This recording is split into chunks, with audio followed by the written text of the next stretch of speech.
এপ্ৰিলত অনুষ্ঠিত হ'ব পঞ্চায়ত নিৰ্বাচন। 18 মাৰ্চত জাৰি হ'ব পাৰে পঞ্চায়ত নিৰ্বাচনৰ অধিসূচনা। কি কি নিয়ম মানিব লাগিব দল আৰু প্ৰাৰ্থীয়ে? মন্দিৰ, মছজিদ, গীৰ্জাকে ৰাজনৈতিক মঞ্চ ব্যৱহাৰ কৰিব নোৱাৰিব। ধৰ্মীয় অনুভূতিত আঘাত সনা মন্তব্য দিব নোৱাৰিব প্ৰাৰ্থী বা দলে। সাম্প্ৰদায়িক মনোভাৱেৰে প্ৰাৰ্থীয়ে বিচাৰিব নোৱাৰিব ভোট। ভোটকেন্দ্ৰৰ 100 মিটাৰৰ ভিতৰত প্ৰচাৰ চলোৱাত নিষেধাজ্ঞা। ব্যক্তিগত সম্পত্তিত অনুমতি অবিহনে লগাব নোৱাৰিব বেনাৰ, পোষ্টাৰ। নিৰ্বাচনী সভাৰ বাবে আগতীয়া অনুমতি ল'ব লাগিব দলে। জাতি ভাষাক লৈ প্ৰাৰ্থী বা দলে আগবঢ়াব নোৱাৰিব বিতৰ্কিত ভাষ্য। কোনো প্ৰাৰ্থী বা দলে উৎকোচ দিব নোৱাৰিব ভোটাৰক। ভোটাৰক কোনো প্ৰকাৰৰ ভয় ভাবুকি দেখুৱাব নোৱাৰিব প্ৰাৰ্থী বা দলে। ব্যক্তিগতভাৱে কাৰোবাক সমালোচনা কৰিব নোৱাৰিব কোনো প্ৰাৰ্থীয়ে। গাঁও পঞ্চায়ত, আঞ্চলিক পঞ্চায়ত, জিলা পৰিষদৰ প্ৰাৰ্থীৰ ন্যূনতম বয়স হ'ব লাগিব 21 বছৰ। প্ৰাৰ্থী বা প্ৰাৰ্থীৰ স্বামী, প্ৰাৰ্থীৰ স্ত্ৰী বা বাল্য বিবাহত লিপ্ত হলে অযোগ্য বিবেচিত হ'ব।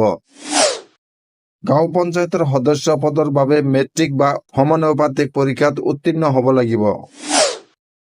ST, SC, OBC, MOBC প্ৰাৰ্থীৰ ক্ষেত্ৰত হ'ব লাগিব 10ম শ্ৰেণী উত্তীৰ্ণ। আঞ্চলিক পঞ্চায়ত সদস্যৰ বাবে সাধাৰণ শ্ৰেণীৰ প্ৰাৰ্থী হ'ব লাগিব হায়াৰ ছেকেণ্ডাৰী উত্তীৰ্ণ। ST, SC, OBC, MOBC প্ৰাৰ্থীৰ ক্ষেত্ৰত হ'ব লাগিব মেট্ৰিক উত্তীৰ্ণ।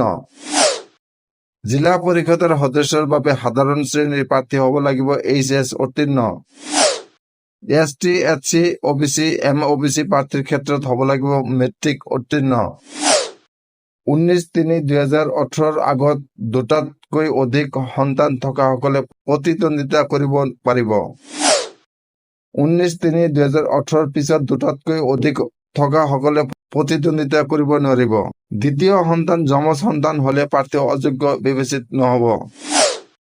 নৈতিক স্খলন সম্পৰ্কীয় অপৰাধত চাকৰিৰ পৰা বৰ্খাস্ত হোৱা ব্যক্তি 5 বছৰ নহলে অযোগ্য হ'ব। সমবায় সমিতিৰ পৰা লোন লৈ ঘূৰাই নিদিয়া ব্যক্তি অযোগ্য বিবেচিত হ'ব। বাসস্থানত চেনিটাৰী শৌচালয় নথকা ব্যক্তি অযোগ্য বিবেচিত হ'ব। চৰকাৰী অনুদান লাভ কৰা শৈক্ষিক প্ৰতিষ্ঠানত লাভজনক পদত থকা ব্যক্তি অযোগ্য হ'ব।